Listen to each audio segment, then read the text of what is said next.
This is the computer brain for the GLC's mobility scheme. Into it come details from nearly all London boroughs of vacant properties and the homeless people who need accommodation. The computer matches them up. This year, Ealing has been allocated nearly 500 places on the scheme, 150 more than last year.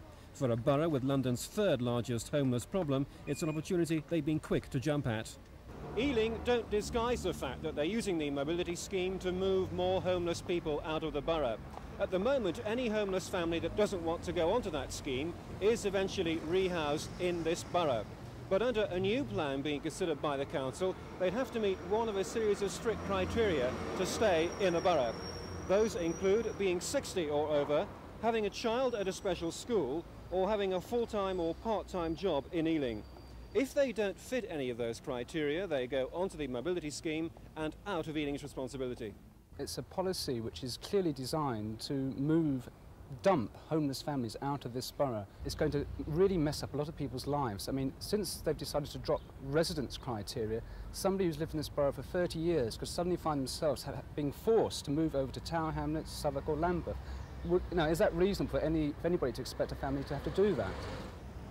Many of Ealing's homeless stay in hostels like these or else in bed and breakfast places. The council say it's the cost of this and the need to get people into real homes that's led them to use the mobility scheme. They deny they're misusing it to dump people. It might be an abuse if one wasn't in fact housing any of them in this borough, but what effectively will happen if this comes as it's thought, something like 18% of the homeless will go out borough and 82 will be housed in Ealing. The GLC say that Ealing's misuse of the mobility scheme could ultimately kill it off.